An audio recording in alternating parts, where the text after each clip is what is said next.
A major fantasy player just went on the IL. We had some other big news, including another start and won't return until Thursday, plus a lot of closer chaos. That and a whole lot more on the RotoWire Fantasy Baseball Podcast.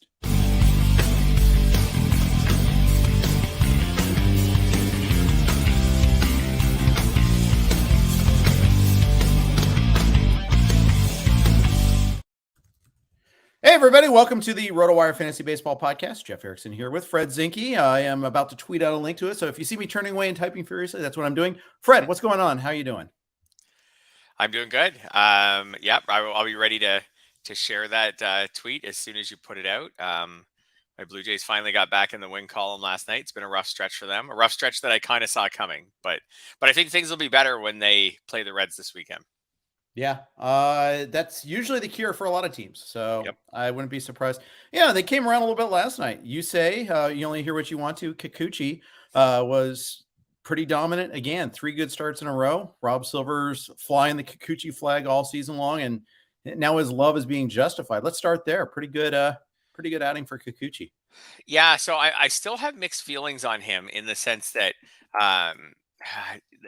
he's been fine, like 3.38 ERA, which in this environment's like it's fine so far. He started off the season not going deep into starts. He's been going deeper into starts lately. However, the control hasn't been good. Like he's walked multiple batters in all but one start. He's walked 3 batters or more in 5 of his last 6 starts.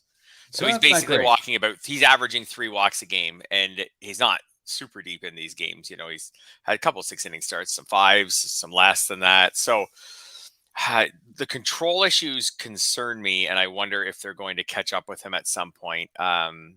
Yeah, that being said, the Jays have done really well generally with their pitchers.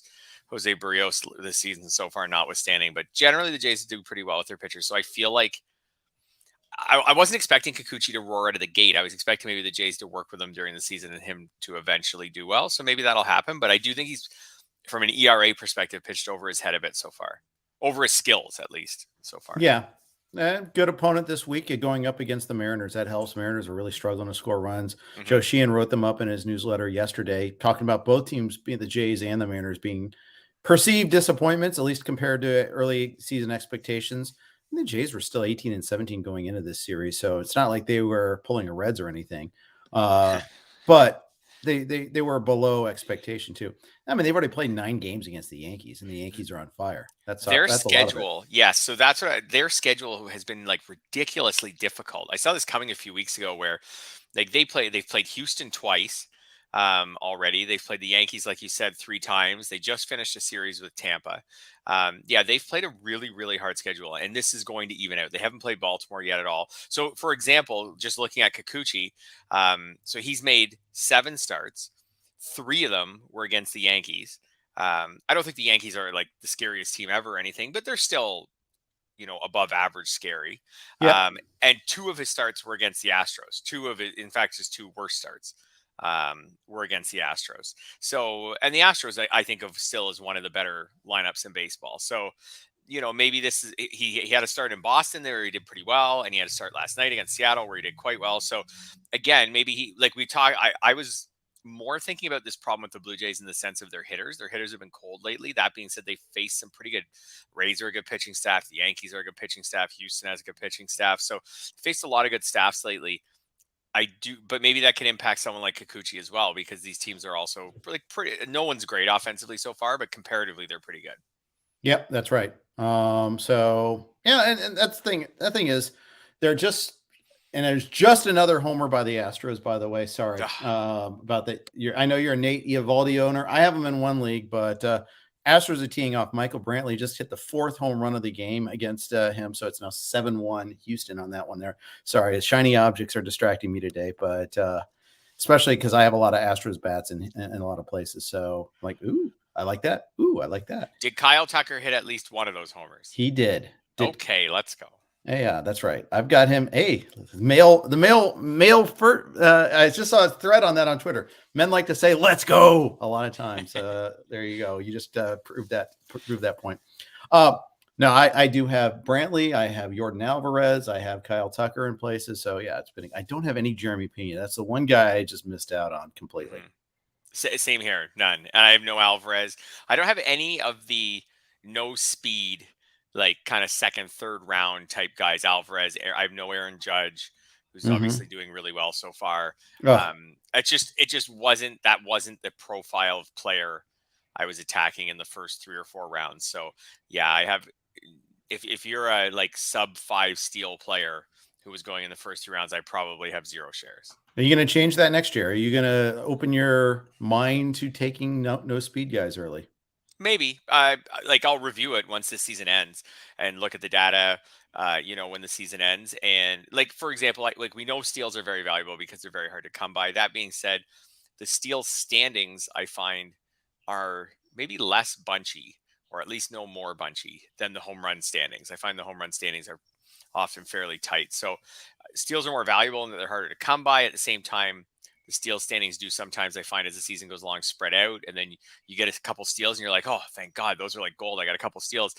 But then you look at your standings and you're like, oh, I'm not within 3 or 4 or 5 steals of anyone. So they didn't really get me anywhere. So Plus, they only affect 1.25 categories. Like you'll get yeah, a little bit of boost in runs for guys that run more. yeah. But home runs check 4 different boxes: home runs, RBI runs, and batting average. That they help everything. Exactly. And I do think the prioritizing of steals also is different in a main event where you feel the need to compete everywhere than just in a single league. Right. We talked, I think, last week about how my labor team was last in steals, but still doing pretty well overall. So Yep. maybe I can get them over the hump by fixing the steals problem, or maybe I can actually just leave the steals problem alone and just try to, gain the necessary points to get up to first over the season in other Just trade Whit categories. Merrifield away for whatever else you need. Yeah, for a closer, that would be probably what else I need, and just punt steals at some point. So that's Mm-hmm. certainly an option that I could consider. And there's probably someone tightly bunched in the middle who would be. Well, I need Whit Merrifield to hit a little better. He went to Colorado, which was great. That kind of cured him at least temporarily, and we'll see where things go from here. He's back in the leadoff spot. I saw he got on base a couple times this afternoon. He's coming around, but the Coors series helped. But I kind of want to see him. If I was going to believe in him, I want to see him hit well outside of Coors. Sure. Why Because he ain't not? going back there this year. Yeah. Well, that leads us to our next topic, and it's Royals related. Bad news. Sal Perez on the IL with a sprained thumb.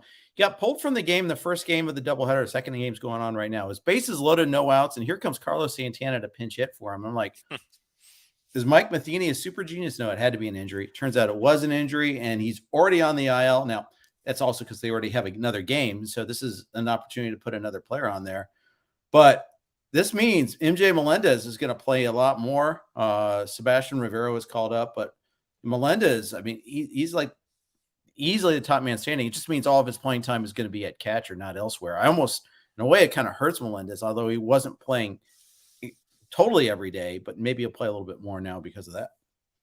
Yeah, I think maybe long term it probably helps him because, it gives him just another run here to see what he can do. And his numbers so far have been fine, not good, not really bad, especially for a catcher. Batting average just under 220, but his strikeout to walk rate's fine. Like he's kind of holding his own, but that's about it. Considering that he's a catcher, so I think it's maybe good news for him, just that it gives him a little more time now to try to cement himself as a permanent part of that roster. So if you're someone who picked him up, I think you feel good about this extra opportunity. It'd just be a matter of what he can do with it. And maybe even defensively, it gives him more catching opportunities, more opportunities to handle a pitching staff that isn't great, and maybe show them, that he's the guy to do that job, because obviously the Royals are quite comfortable DHing Perez a lot if Melendez is doing well behind the plate. So I think maybe it's good news for him overall. And I was looking at Perez. His batting average so far this year is really low. That being said, it's mostly just a BABIP drop from last year. And the power is obviously not what it was last year, but I don't think anyone expected that. He was the batting average was low. Everything else is kind of what we were expecting. He was on pace for, in and around 30 home runs, which I think was a reasonable expectation for him. Yep, I think that's right. Yeah. You're not going to like this. Nate Eovaldi just gave up another homer. What? It is now 9-1. Get him out of this game. This is the top of the second inning. There are 2 outs. The home run. This was Yuli Gurriel that just went yard tonight. So wow. I think I know. I got to find out now where do I have Eovaldi? I mean, That's one of the worst feelings in the world. Is like, oh God, where do I have this guy? I know. It is the worst feeling. I'm going to look up. I don't think I have him in our labor league. Thank goodness, because my pitching in that league is kind of carrying me. Yeah, I definitely have some shares. I only have him in one NFBC 50. Okay, I feel a little bit better about that. Okay. That's better, but wow. I mean, it's painful. They finally pulled him. 1 2/3, 9 runs allowed, 5 homers. I don't know if there's any that are unearned. You got to just cross fingers, hope it's that. But yeah, ouch. Tough times there. That is. Brian Mortimer I believe has Sal Perez. He's asking a question, catcher question for us. Cal Raleigh or Luis Torrens, 2 Mariner catchers with Tom Murphy out right now. Who do you like better? Neither. I guess I'll go with Torrens. I'll go with Torrens too. Follow up, Patrick Bailey or Joey Bart? No, I'm not a Joey Bart guy usually, but I guess I'll take Joey Bart. All the strikeouts there is the only problem. I know. Patrick Bailey, I mean, he's just farther out. I don't really know the answer to that just yet. I mean, he's struggling so far in high A ball for the Giants. Patrick Bailey is, but I would defer to James Anderson when it comes to catcher prospect questions. But anyways, or prospect questions, period. Follow up on catchers, though. David asked a good question here. Some experts were going early catcher in NFBC. Do you think that narrative will go away? I don't think so. I mean, Will Smith homer today. I'm not like, oh, Will Smith's amazing, but he's still pretty good. And have you looked at how bad catchers have been this year? I mean, they've been really bad. Yeah. I mean, it stands to reason when the whole league is hitting worse, catchers who are already, really bad. There's so many of them hitting in the 100s or right around 200 right now. Right. I was looking at Gary Sanchez yesterday because I thought, hey, his batting average is suddenly not quite so much a drain as it usually is. And then I looked and he's not even really hitting for power. I think he had 3 home runs. So I was like, man, even if Sanchez was on his usual home run pace, but was hitting, 213 or something like that this year, you'd be like, oh, okay, I can live with that. So I don't know. I think it's a fair question on the catchers. Absolutely. So far, so Perez was disappointing overall. Like he was hitting 203 and he was drafted in the 3rd round of a lot of leagues. So that's disappointing. JT Realmuto has been a little bit disappointing so far. Not terrible, but a little disappointing. And Will Smith has been a little bit disappointing so far. Not terrible. The runs and RBIs are there. The batting average is fine, but he only has 2 home runs. So he like that's a little disappointing for people who took him in rounds 4 or 5. Some of how early catchers go, I think, though, the following year will depend on how well certain. It's not as much of a theory are there catchers who are coming off a season that tantalizes fantasy managers, right? So there needs to be a catcher it was hard to turn your back on Sal Perez when you looked at it and you were like, man, I could get a catcher who hit 48 home runs last year. Like I got to consider that in the 3rd round. Even if I don't think he can repeat, I've got to consider this. This guy could lose 15 home runs and still be amazing. So there has to be a catcher who's good enough this season where he screams, to fantasy owners next year during draft season, like you have to consider me early. So I think it'll depend on whether someone like Realmuto or Smith picks it up to the point where they finish with really good numbers. Yep. I think that's right. Well, I'm looking at the earned auction values on RotoWire right now and by catcher.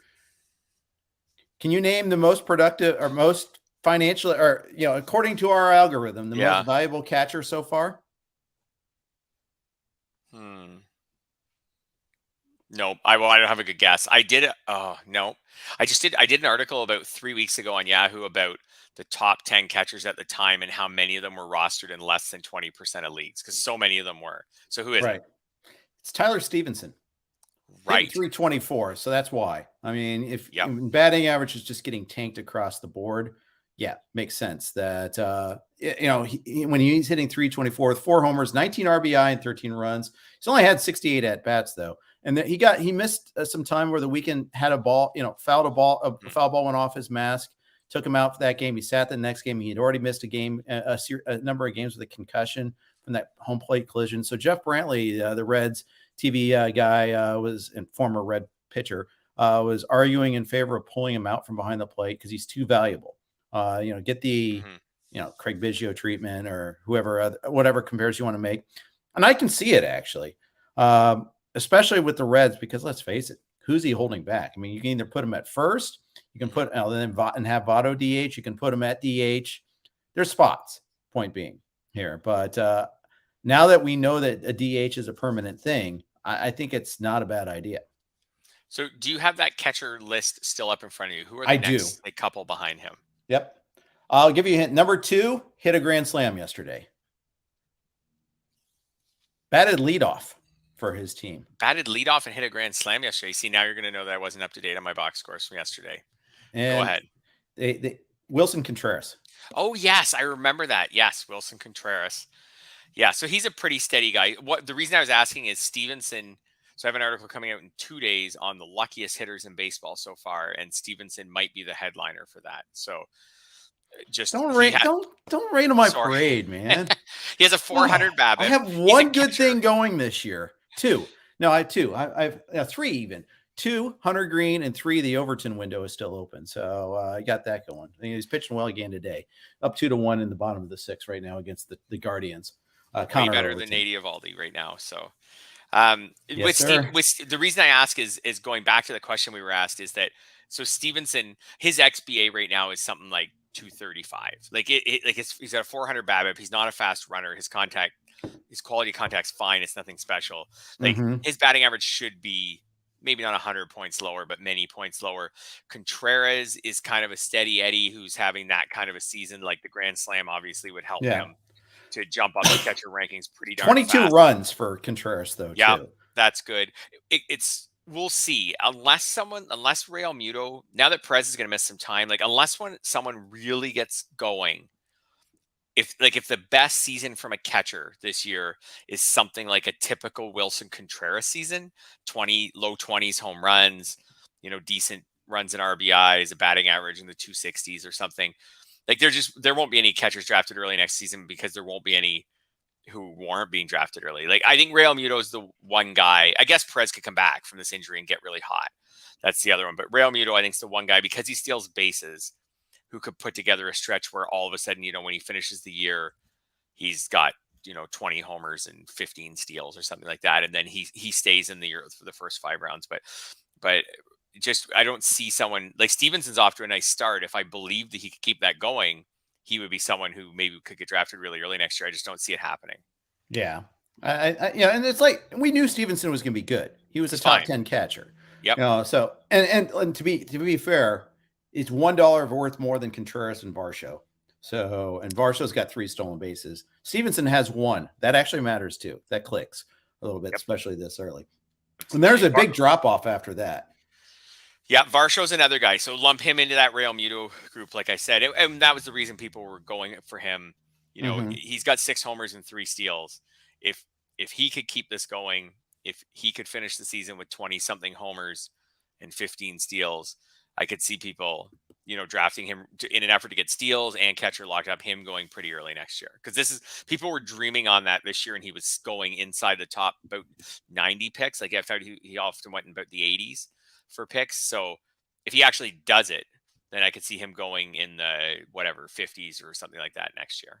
Yep. I think that's right. It is telling that of the top 10 catchers, all may not, Real Muto and Will Smith and Sal Perez weren't killing it, but they're still top 10 positive value catchers so far. Yeah. Not by a lot. I mean, it drops off pretty quickly. There's Jonah Himes 4th at $7, Travis d'Arnaud at $6, Will Smith and Sal Perez at 5, Real Muto, Sean Murphy at 4. And there's no other $0. Everything else is 0 or worse with catchers. So it drops off in a hurry. And some of the, so the thing is, all your mid-tier catchers, that's where the big loss was, it feels like to me. That's where we're really, Kybert Ruiz, Foxborough was asking about Kybert Ruiz, and he's close. He's at he only has 10 runs and 10 RBI despite 104 at bats. So it's just because Washington is so darn bad. He only has 1 homer also, so you can blame him a little bit too. But he's not killing you. He's fine. He's got the upside potential to move, a couple homers, and all of a sudden he's like fifth. That's the thing. That's how it's early enough that it could change. I don't know. I just think it's interesting to take a look at that every once in a while. Yeah, and the bottom of the catcher pool, as you mentioned earlier, has been so bad. That'll be Yep. the other part of draft strategy I think next year that will be interesting. First is like, are you going to take someone like Real Muto, Varsho, Sal Perez, or whatever in the first 4 rounds? The other question will be, how do you attack just the mid tier of catchers when they weren't very good this year, but are you willing to go to that bottom tier of catchers? Is that the play? Just wait and just take whoever because they're so bad anyways, or or do you feel like you need to lock someone in so you don't end up scraping the bottom of the barrel? We'll see how it all plays out this year. One more catcher question. Who knew this was going to be catcher cast, but that's okay. Fred, I have Kirk on several teams. David says, with Jansen back, what's Kirk's usage? I think Kirk's usage will be fine, but not great. Like, I think he missed a window here to really hit well. And again, maybe the hard schedule kind of slowed him down. What's interesting about Kirk, I'm pretty confident he's going to give you a decent batting average. He's hitting 263, which in this environment for a catcher is really good. He's 11 to 11 strikeout to walk. So like that, and that's pretty much what was like last year too. There's just no power there. Like last year he did hit 8 home runs. So far this year he only has 1. I just don't know if he has enough power to be that impactful for fantasy. And I think Jansen quietly, the end of last year was really good. And then the very, very little he's played this year so far was good. They like the way he catches them. I think they like the way he catches the pitching staff the most. They have a problem with Kirk, but they like Jansen the most. I think Jansen goes back in playing 2 out of 3. Kirk plays 1 out of 3. And then Kirk probably fits in a DH game, in there somewhere. So maybe he gets 4 starts a week. That's kind of what I'm feeling from him. And unless he starts hitting for more power, maybe he needs a better baseball. I don't know, but because he's not a big power guy, that's got to be the next step for him because his plate control is really good. Yep. Agreed. Couple more catchers to bring up. I actually was bidding on a couple this week. William Contreras on the Braves. Yep. And Christian Bethancourt on the A's. Contreras has already gotten 4 homers since getting the call, and he's playing some at first base. And I was watching the Braves game on Saturday, and they said he might even get some reps in the outfield here and there. Point is, they want to get his bat in the lineup, even though they only have 2 catchers. I've seen a lot of teams put a catcher at DH and then have their other, so they have both catchers in the lineup, risking losing the DH at points. And we've seen that actually. Couple pitchers have had to hit or been pinch hit for and things of that nature. But, that is one of the downsides to a catcher. We always thought, okay, Will Smith's going to get some at bats this way. And it really hasn't materialized like we had hoped. And a couple other NL catchers. It has happened with Tyler Stevenson. It does, though, either require you to carry 3 catchers or have that extra bat available there because otherwise you could lose your DH. For sure. So I mean, at that point, I think that carrying 3 catchers is the way. Yeah, that being said, but you need a catcher who you feel like you want in the lineup. Contreras so far has been one of those players. You look at his stats from last year, because last year he played, I think, maybe more than some people realize. He had 185 plate appearances, and he hit 8 home runs. Like, there is some pop there in his career. Now he's got 12 in a little over 200 plate appearances. So there is some pop there. And with catcher being so barren, it depends on obviously who you dropped. For example, I had James Mccann in our labor league. He's out for several weeks now. He wasn't doing anything good anyways. I ended up I didn't drop my IL them and I picked up Jonah Heim. Who's been awesome. Contreras and Bethancourt probably would have been they were the next 2 on my interest list as far as replacements go. So yeah, Bethancourt's interesting too, because again, there's just so many ways to get in the A's lineup that if he's hitting decent, they can find a way to put him in, and maybe the odd steal, and that helps. Exactly right. Another big item, Bryce Harper going to be out of the lineup, maybe at least until Thursday. Now they're saying Bryce Harper, again, using our earned auction tool, is the most valuable player in baseball so far this season. Wow. Hitting 305, 9 homers, 6 stolen bases, 27 RBI, 29 runs. He's checking every box. Yeah, absolutely. I think I don't know. I feel like Bryce Harper, I guess he's underrated in fantasy or underrated in baseball, but I think he's just people have just gotten used to him. And Yeah, I can't say he's underrated. Maybe I can't say he's underrated, but I feel like he's not discussed for how good he is. I feel like he's not discussed. Like I know he won an MVP last year. I don't know. I just don't. I never hear him discussed when they say the best players in baseball. Just I the hear MVP last year, and that's good. the I don't know when biggest I hear free people agent a talk. couple of years ago. Yeah, I don't know. When I hear people talk best players in baseball, obviously Trout, and then I hear people talk about Tatis before he was hurt, and Acuna, and things like that. I don't know. I just feel like Bryce Harper, we've just accepted that he's awesome. Yeah, But yeah, he's right around an 1,000 OPS, which in this hitting environment is amazing. He was over an 1,000 OPS last year. In the shortened season, he was over 950. He's become more consistent than he was a few years ago. that's right. That's right. And that's, he's no longer controversial at all. I would say right. I think that's the big takeaway there. Yeah, there was that, is he clutch? I get that. Yeah, maybe that'll come up because the Phillies haven't done anything yet, but it's certainly not because of him. I think that we can put that to rest. Like 2 years ago when he struggled in his first year, everyone was a little concerned about that, but I don't think that's the case now. But anyways, bad break. If you don't, for like NFBC, I thought, okay, maybe he won't play Tuesday and then he'd be back today. Wouldn't play, or maybe he wouldn't play today, but then would be back the next day. Well, it looks like it won't be till Thursday, at least at the earliest. So bad news there. Is there any actionable move you would make with him? Like, would you try to trade for him and just test out his owner and see if they're panicked? Would you, if you had him, would you try to trade him away while he's still ranked number 1 in fantasy? Like as soon as he gets back for 2 or 3 games, would you try to trade him away just so you're not potentially dealing with this nagging injury the rest of the season?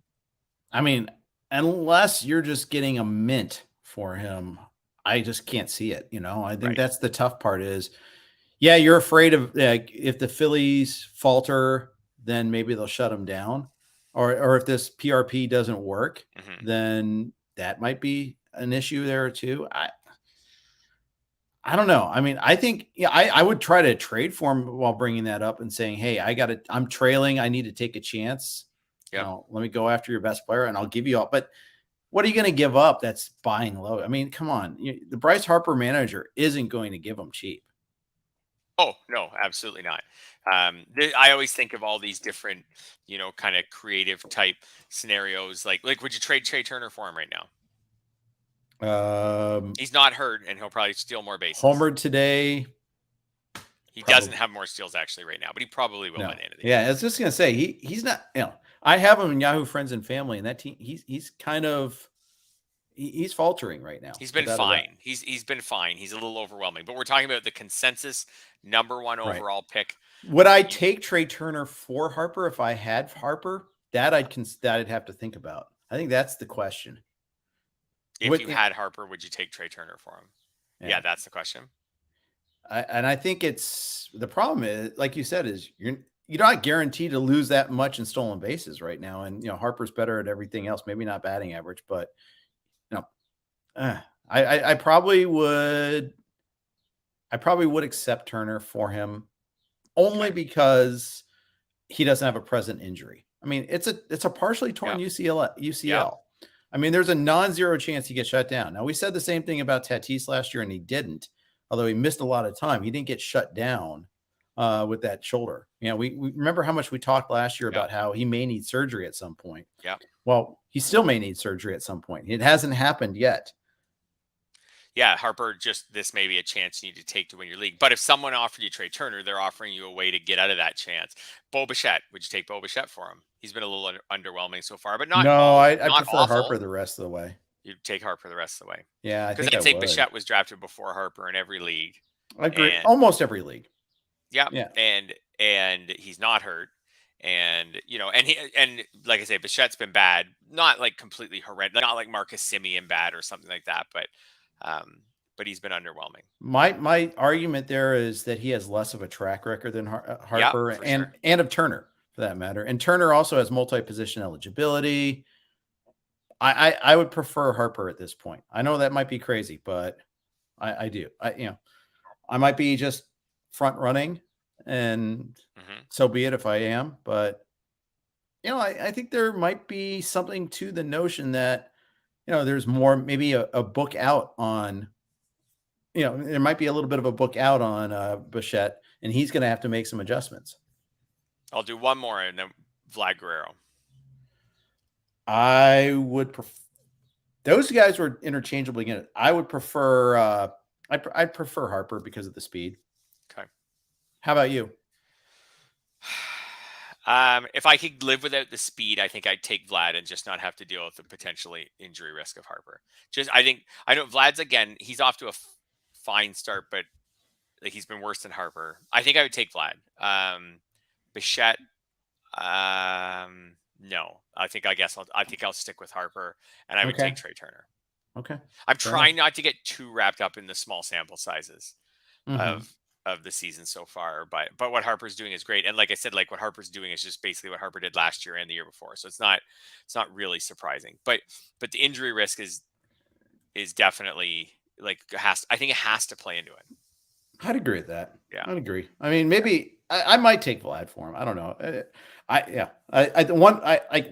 The two places I have, there's two places where I have Harper, one of which I also have Vlad, and it's an OBP league, and there's no way I'm trading that away because it's an OBP league. And the other league is the NFBC main event where there are no trades. So perfect. I'm just going to ride it out and hope for the best. I don't know. Interesting thing, but one thing before we leave Harper is that when you talk about an OBP league, his walk rate this year is way down. So just unusual for him. His walk rate's usually sky high. This year, his walk rate's down. So maybe he's going after it a little bit more. He's putting more balls in play than usual. Yeah, and maybe also there's Nick Castellanos, there's Rhys Hoskins, there's Kyle Schwarber on the team. It's not that he's getting protected per se. It's just that they don't want to put him on because someone can hurt him behind him. So they don't pitch around him as much, and they try to just get him out. Yep, exactly. Yeah, that's quite possible. Yeah. Before we move on, another news, we're going to share a quick note from our sponsors on the Blue Wire Podcast Network. And we are back. Thanks for those of you that are streaming with us and dealt with the 5-second pause. We appreciate you too. A couple other big items. Ronald Lacuna back in action tonight. Missed about 4 games with the groin injury. Didn't play yesterday. People had to make that tough decision. Okay, are you going to start him for the week or not?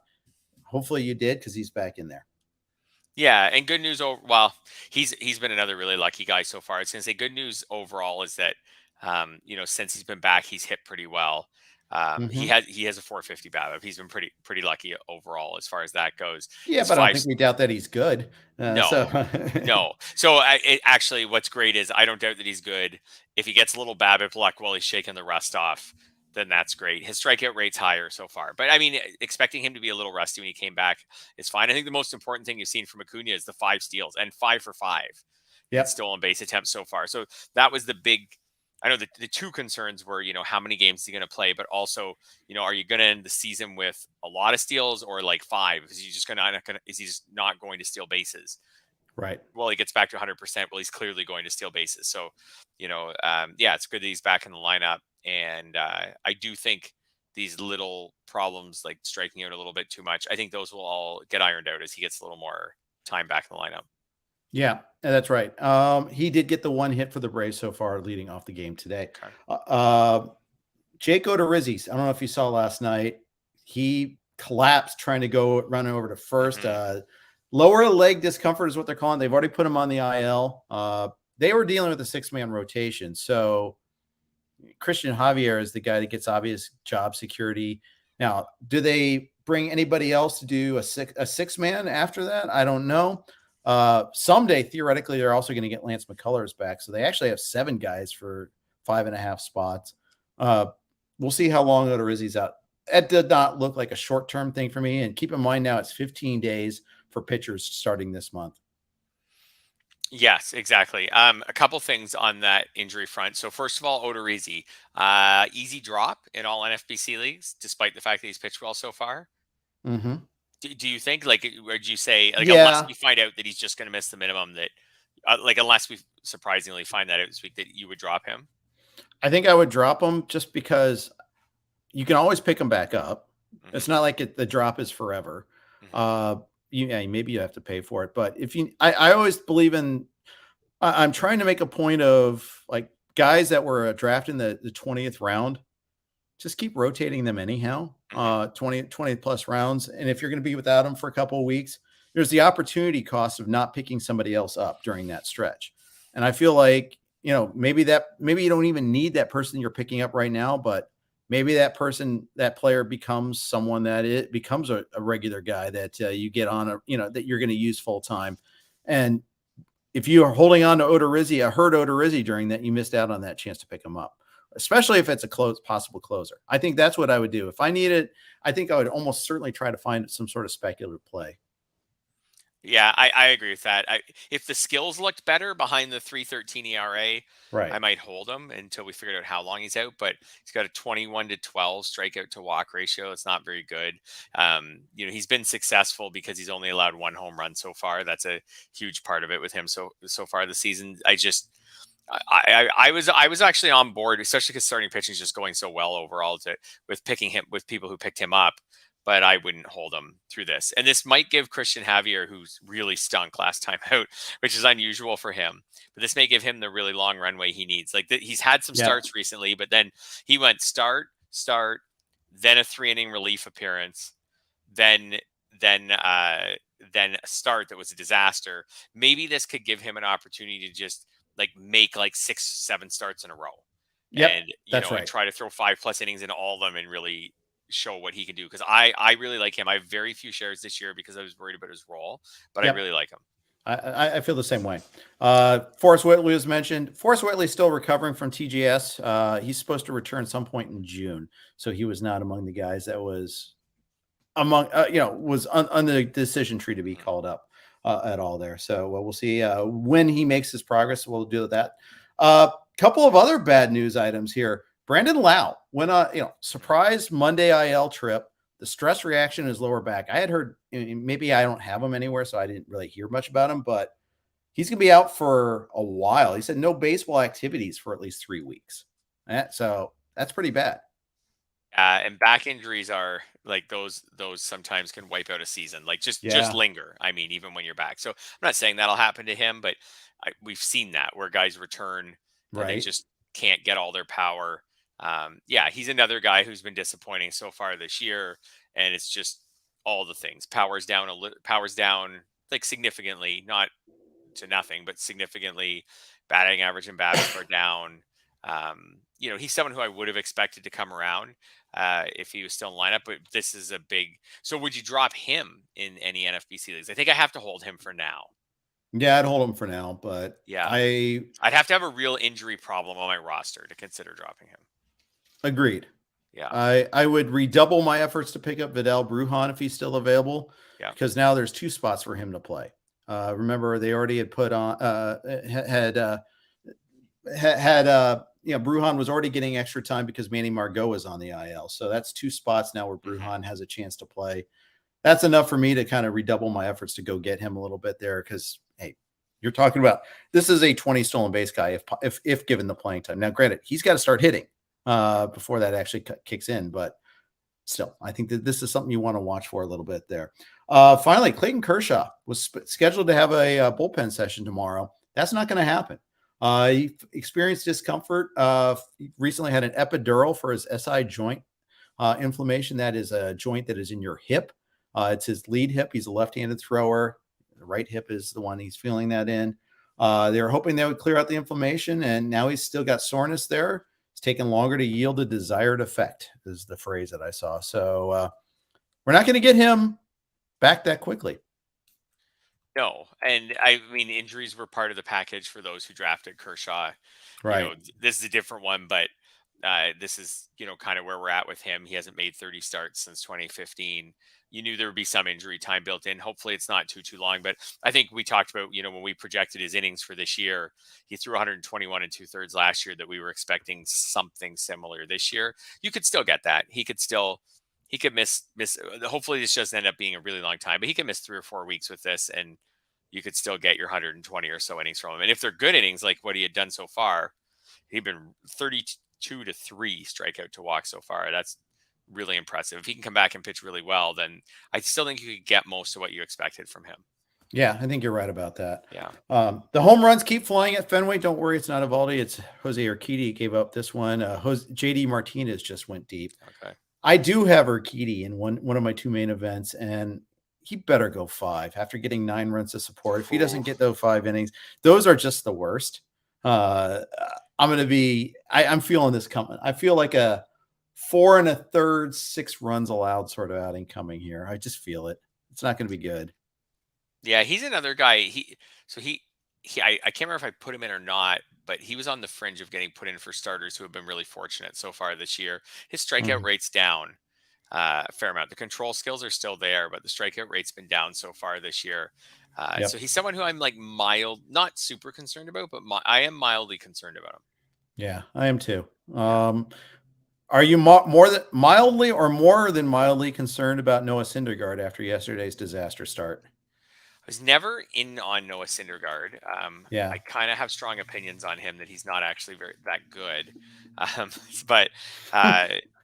But so I wasn't really that in on him. But yesterday's start was a disaster. I think if I had Syndergaard in some leagues, his ratios are still decent. They were really good going into that start. I think you can just shake this one off. Like Lucas Giolito had that famous one last year. Guys have these. These happen. Nate Eovaldi just had one. So this is just a start where nothing went right for him. It seems like, unless we hear about something, like unless he ends up on the IL in a day or two, hopefully this is just a really bad start. Like I said, I wasn't in on Syndergaard at all during draft season. So I haven't, this didn't impact me at all. But I just feel like with him, he's typically not a low whip guy. That kind of bothers me. I don't know. He just struggles most seasons. He kind of struggles, I feel like, to put everything together. Yeah, I'd say I'm with you on that. I don't think I have any Thor either. So I was a dispassionate observer.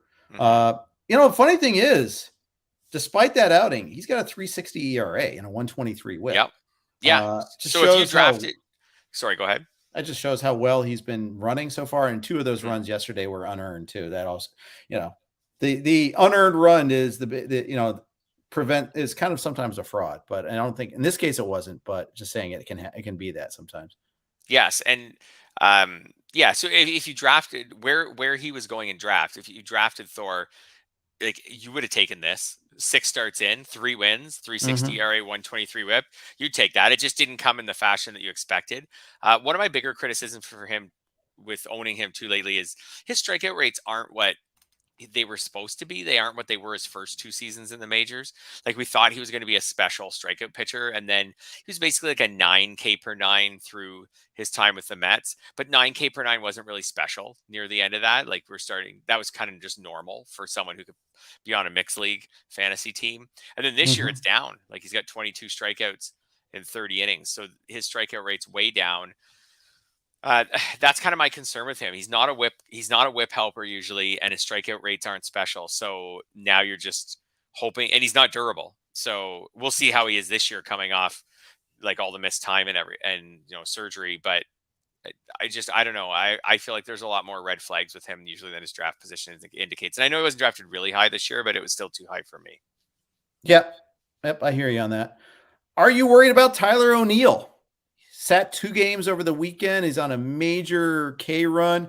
Just really struggling. I just saw a tweet come by saying that the Mets just intentionally want Corey Dickerson to face O'Neill, which with the right, granted it was with a right-handed pitcher. So, obviously, you get and it was, I think it's 2 outs forcing a force play, but still, I mean, that speaks volumes about how bad O'Neill's slumping.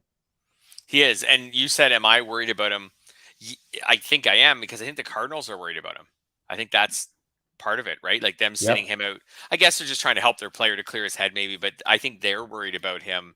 They don't have a lot of alternatives. Like they've already dipped into their minor league system with Yepez to help fill out their batting lineup. So I think O'Neill's going to get more opportunities. He's one of those guys who has this really intriguing power speed mix, where he can, when you do, as you know from doing projections, when you do projections, he can shoot up it really fast because you start adding in home runs and adding in steals, and he shoots up really fast. But I mean, going into last season, he was drafted very late in mixed leagues last year. He didn't come out of nowhere. He was someone that people were intrigued by, but like nobody was counting on him last year. I think even in my NL tout last year, he went for like $6 or $7, and that's in an NL only league. So he was not a coveted player at all last year. He's always kind of been a high BABIP guy, and he was last year. This year he's been a low BABIP guy. That's hurting his batting average a ton. I don't know. He's someone I would consider. He actually is someone I would consider buying low on, because when I look at the skills, I don't think they're that much different than last season. So if the person who owned him wanted to get out now, I think I would consider it. I'd want a discount, but I think I'd consider it. Right. Like you basically, I think you're looking at like maybe a 10th round player, not a 4th round player. That's basically kind of like the discount I'd be looking for, Tyler O'Neill. I might need it to be bigger than that, just because he's really slumping. Okay. Yeah, I'm just thinking of names, and 10th round. I might need it to be a little bigger than that, which maybe means I wouldn't be the person to get him. If I had O'Neill, though, I would also. It depends on the makeup of my team. If I had O'Neill and I had a team that was otherwise going well, I would consider selling a bit low on him, like for a 10th round type price. If my team was struggling and I was like, well, you know what, I might as well just sink or swim with this guy, because if he does get hot, he can really power my team. I think I'd hold on to him. But if my team was slumping, I'd consider it. So my team is slumping in Yahoo Friends and Family, and that's where I do have him. Okay. But so I don't know if I think I'm just going to ride it out. I feel like in your situation, I would ride it out. If my team was otherwise good, and I was like, this guy is like really holding us back, an otherwise really good team, then I would consider maybe taking someone who's more of a 10th round player, but is actually performing well this year. Yeah, I think that's right. Let's talk a little free agents, guys that snubbed you, you snubbed yourself. George Kirby, you had him. You were close to getting him, and then you just said, I'm going to just cut that down. I'm going to try to save some money. Your goal is to always finish second place in fab bidding. Mission accomplished, huh? Yeah, this is one of those few times where I wish I had finished first place, because in one league where I really wanted him, I have a team that has a lot of a lot of hitting points, very few pitching points. I think the cardinal sin. Everyone listening can learn from this. I hope learn from my mistakes. Okay. Don't lower your fab bids near the deadline. That's what I did. I had a bid in of, I forget, 280 something. I think it was 282. I don't know, 15 minutes before the fab deadline, I was like, oh, maybe that's a little rich. He had the only one strikeout last time. Maybe I want to. Anyways, I lowered it $20. I missed out by 15. I should have left it. I think I think I'm going to make this a rule for myself. If I want to go in 15 minutes. If you want the player, especially. Yes, I know. And he would have been a good fit for that team. So I think, I don't know. I got cheap, and I'm going to try to learn from the mistake. I think I'm going to try to set a rule for myself that if I want to go in 15 minutes before and raise my bid, because I've just decided I really want this player, I'm going to throw $20 more at him, then sure. But I think I'm going to try to stop myself from going in at the end and lowering my bid. Do you think that's a good rule? Yeah, I think you should definitely. I think that happens all the time. I think in fantasy football, the equivalent is swap. You put all the decision, thought into your decision earlier in the week, and then you get that right 10 minutes before kickoff. Yes. Oh, maybe the wind's blowing this way, or yes. whatever reason that you have. Don't do that. Don't do that thing. I know. I know. This is what I'm going to learn from. Like I said, I'm not going to. I'm going to. I think, especially if it's someone, like you said, if it's someone you really want, if it's someone who you just decided you don't really want them, that's fine. But I did want Kirby. I just got cheap at the end. I'm going to try to learn from that. That's my most frustrating so far this year. That's my most frustrating fab experience. And you didn't get Kirby anywhere else, right? Nowhere else. So you're clearly rooting against him. I don't want to root against him, except now don't lie. Every time he pitches well, I'm going to remember that momentary lapse in judgment where I took the $20 off that bid. And even when I took it off, I even thought to myself, hey, this is not even going to matter. It's not even going to matter. I actually thought he would go for way more than he did. Like I said, I think I went from 282 to 262. I thought he would go for well over 300. There was a lot of fab money left in this particular league. And I thought he would go for 350. So I was like, oh, it doesn't matter anyways. And then you're going to say, well, Fred, if it didn't matter anyways, why didn't you just leave the 282? I don't know. That one's going to sting. Have you had one that was that frustrating so far this year? Just where you lost out on someone you really wanted, barely. Yeah, no, not really. I haven't gone to the I mean, I did get in TGFBI, I actually did get Kirby, but that was the other. I mean, even then I thought, okay, I was a little more aggressive there. I went 313 on him. Other leagues, it was more keep him honest bids.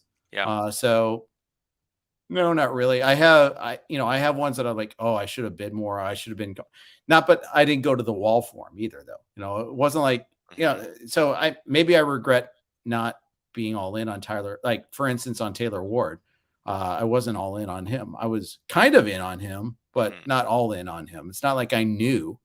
I just been, I think in the past, I feel like I've been burned by bidding too much. So I get that notion. Yeah. I get trying to do the Zinkie method of trying to have that second place bid and hoping it wins. But no, I felt like this has been a weird. I'll be honest though. I haven't really felt. I haven't felt like I've been completely on my fab game this year. Okay. Part of it is I'm not sure if it's because I'm not sure if I'm all in on some of these players. I haven't felt like, oh, this is like George Kirby is a good pitching prospect. Yep. Is he the second coming of Steven Strasburg? I don't think so.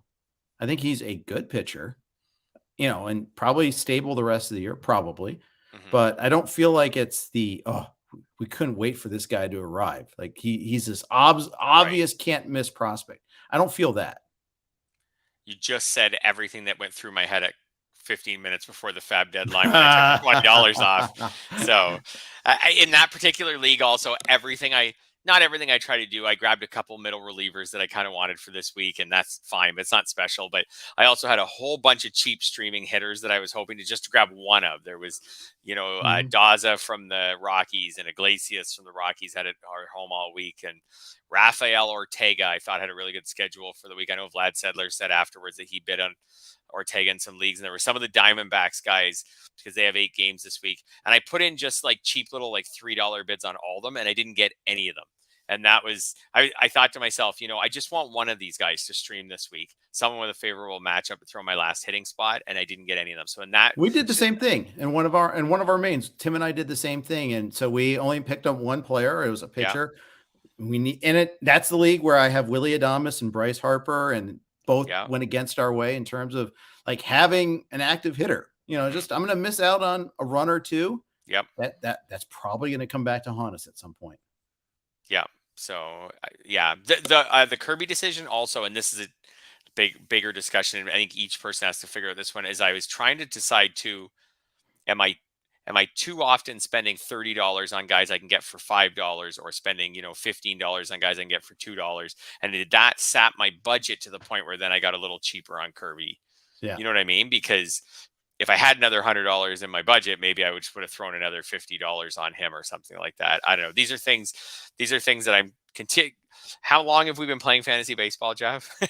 Yeah. And we're still trying to figure out all these things and explore like our own bad habits and try to solve them. So that's what keeps us coming back for more. The funny thing is we do develop habits throughout our career and we don't even realize it sometimes, right? Mm-hmm. Yes. And our habits are all based on our experiences. So what happened to me with Kirby will influence my next decision on probably on a big name free agent when it maybe really shouldn't. Right. Because those should be more big picture things with more sample size than that. But we're human, right? Like look out the next time a pitching prospect comes up after missing out on Kirby. Like if I still have the funds, I will not be denied. Well, and that's just the thing. You're going to react. You're going to create a new problem by reacting to the old problem. The next thing you know, I bid 400 on some pitching prospect. He makes 2 starts and he gets sent back down. Yeah. You're feeling pretty good about getting Taylor Ward in labor, though. I guarantee you that. That one went well. Stephen Kwan didn't go as well. That being said, he hasn't been terrible. I see that David mentioned here that he wished he didn't spend 150 on Kwan. I get that. That being said, with Kwan, he's still hitting second in their lineup. He's got 19 runs scored, so he's still on pace to get 90 runs or so this year. He hasn't been great lately. I'll totally admit that, but he's still hitting 281 without a high BABIP. Yeah, he hasn't been good in May. At least he got a homer and a steal now. I don't know. I'm not totally giving up on him yet. All right. Very good. I get maybe regretting spending 150 on him, but I'm not totally giving up on him yet. I agree. I actually agree. Yeah. And he's still hitting second in that lineup. That's not bad. That is not bad at all. Yeah. Paul asks, I just got to ask, is Fred sitting on a floor or is that house built for NBA players? Yes, it is a gigantic house. No, he is sitting on the floor. I am. I'm comfortable down here always for our podcast, but having a house built for NBA players, living with a bunch of NBA players would probably be really, really fun. Yeah. I think you've put Eli White in our podcast outline like every week, and I always ignore him. So I'm going to let you opine on Eli White here before we sign off today. Yeah. If you stay till the end, you got the good stuff. Yes. I got one share of Eli White in Fab on Sunday. I missed out on one and wasn't even close. So this is one where I was trying to kind of sneak him through cheap in some leagues. In one league, I bid 12 and he went for 92. So kudos to the guy who spent 92. Like I wasn't going to 100. So anyways, and in labor, I think I tried to sneak him through cheap, and I think Scott Pianowski got me on a tiebreaker on him. Maybe my own fault for being cheap, but steals are hard to come by. White already has 8 of them. Yep. Which I don't think many people realize. Now, that's because last week he went crazy, and I think he got 4 last week, and he's already got 1 this week. So it kind of all came at once. I'm not sure if White is a good enough hitter to stay in the lineup. Like, he's hitting 256 right now with a 370 BABIP.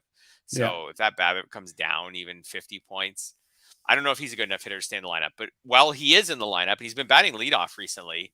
All those steals. It might be a chance for someone to just cheap, even if he doesn't stick as a full-time player. If you could have him for 3 or 4 weeks, and in those 3 or 4 weeks he gets you 6 or 7 steals, that would be really good. For what I think I got him for $5 in an NFBC league. So I think he's interesting if for the right team, like that steals needy team. Yeah, I was kind of dismissive of him, and I kind of wish I wasn't. So yeah, and he did run against Thor. So did Sam Huff yesterday. So everybody can run against Thor. Everybody can run against Thor. That doesn't really matter much. But him hitting leadoff is good, and that was a righty on righty, and they put him at leadoff. Maybe because they knew his speed would be the perfect foil for Thor. He also isn't a total 0 in power. So in his career, he has 289 at bats. He has 7 homers. So, project that out. He can maybe like a 12 homer. Like, he's kind of on a 12 homer pace if he played every day all season. So he's not a power guy, but at least he's not a total 0 for power. Agreed. Yeah. And after this podcast, I'm going to update his projection accordingly. I'm going to give him more playing time and just give him a little bump, because I was definitely I was too dismissive of him, and I will rectify that ill. Yeah, I think maybe the lesson with White too is, if you can get them cheap, is anyone who can produce a really good steals total. I don't mean like 12, but like this is someone who could produce 25 steals or more than that. They're probably at least worth, if you can get them for nothing in Fab, they're probably at least worth putting on your bench to see what happens with their playing time. Agreed. Yeah. Want to hit a couple closing situations before I sign off here? Yeah, sure. Good idea. Yep. All right. Actually, let's start Marlins, because I'm interested in your thoughts on that one, and then maybe we'll dip into a couple that I had some. You did that on purpose, so you wouldn't have to answer the question. Answer the question. The answer is, I don't know. I thought there was still reason to hold on to Anthony Bender, but I think he came into today's game in the 5th inning. So he's pitching right now there in the 6th inning. So he is a drop for me now. I don't know who the hold is. Maybe it's Dylan Floro. Floro got thumped hard in his first 2 outings. Did have a scoreless outing his last time out. Maybe he should be, maybe he should be better then, in the next time around. But I don't really have a good handle on this situation. It could be anybody, really. Yeah, I agree. I think Bender, like, unless you're really stuck for saves, I think Bender could be a drop. Yeah, Floro looks. I mean, I know last time out he threw like a scoreless inning, but man, he still hasn't struck out a batter. He's got 3 innings. Is that bad? Yeah, yeah, it's that bad. Yeah, he still hasn't. He's faced 16 batters, hasn't struck any of them out yet. I've thrown a name who I was kind of interested in the preseason, not for any real particular reason that I think the Marlins are interested in him, but Cole Sulser was decent as the Orioles closer last year at times. Like he had 8 saves last year, 2.70 ERA. This year he's a 3.14 ERA. He's nothing special this year or anything, but I don't think you have to be special to be at least considered. Now, I don't think that there's nothing from the Marlins that makes me think they're going to Cole Sulser, but before he was traded, I thought he had a decent chance to be the Orioles closer with Bender kind of, taking himself maybe a little bit out of contention for that job and Floro not looking good. They could go back to Bender. I don't know. If someone wanted to hold Bender for one more week, I wouldn't argue with them. Yeah, it's just that, pitching the 5th inning today, I mean, that I feel like that takes him out. But see, Sulser did get the next save chance that the Marlins did have after Bender blew one 2 weeks ago against the Arizona. That they went on a road trip to San Diego May 8th. Sulser blew a save. It gave up a walk-off, actually. They haven't had a save chance since. Mm-hmm. So it's really difficult. They might today, though. They're up 1-0. They're in the 6th inning in this one here. They took out Bender, and I believe there's a lefty on the mound. I can't tell if that's Tanner Scott or somebody else. Okay. I will get back to you on that one there. I'm sure people are waiting with bated breath on that, but it's a lefty on the mound. We'll find out as I keep talking. So another situation is the Twins. A lot of people were, you mentioned this, a lot of people are on Juan Duran. They're not. My answer on the Twins is the same as the Rays. There is not one guy. By the way, it's Okert in the game right now. Thank you, okay. Ryan Roof. He's quicker than my navigating skills there. But I think Minnesota is much like Seattle, much like Tampa Bay, where if you try to keep saying who the guy is, you're going to be disappointed. There isn't just one guy.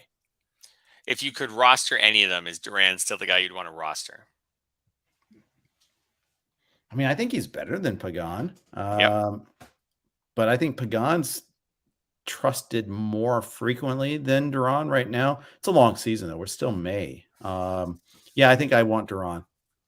Me too. He could get you a lot more strikeouts, and if they're flexible with him, he could win a lot more games, by pitching multiple innings in close games. But I do, if I was going to handicap the race to lead the team in saves, I think I would put Pagan first. They seem pretty comfortable going to him, so they've already gone to him.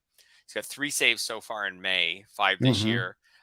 2 of those saves were 1-run games, and one of them was a 2-run game. So, I mean, they're not even afraid to go to him in those 1-run games. It's not like they're just, whatever, we got a 3-run lead today, we can throw it whoever, we'll put Pagan out there. So, and he's more of a clear 1-inning reliever than Duran is. So I could see Pagan leading the team in saves, but Duran being more valuable overall from a fantasy perspective. And I know Tyler Duffy got a save last night, but Pagan was unavailable. He had pitched, probably unavailable. He pitched 2 nights in a row, 2 days in a row. So Duffy's not someone who interests me, but it definitely seems like they don't, or at least they aren't right now. They aren't ready for Duran to get a real shot at the closer's job. So I don't think that's going to change anytime soon. I still would like to have him rostered, but I got to back off saying that he could be, like a top 10 or 15 reliever. Agreed. Hansel Robles now leads the Red Sox with 2 saves. 2. First guy to get 2 for Boston so far. That's a combination of just their crappy bullpen and also the fact they've only won like 14 games. They're not going to get a save today, by the way. It'll be a miracle if they get a save. Houston just hit another home run. Kyle Tucker grand slam. Okay. It's now 13-3 in that one. And I know you have some Tucker in your life, so you're pretty happy about that. You have him in Friends and Family? Is that where you have him? No, I have him in an NFBC Super. So that's a valuable one. Yeah. Where I didn't get George Kirby. Not that we're bringing that up again. No, we never bring that up. Anyways, Robles is pitching way over his head. I'm not that confident in him. He has a 10-6 strikeout to walk ratio and 14 in the 3rd innings. That is not closer worthy. His FIP's up close to 5. His xERA is something like 6.5 or something. Like he could maybe get some more saves just because there's nothing else really going. Like there's no one else really taking that job, but I don't think he can hold it. It's a mess. Assuming arguendo that there will be saves worth chasing for Boston, who's the guy you want to chase on this team?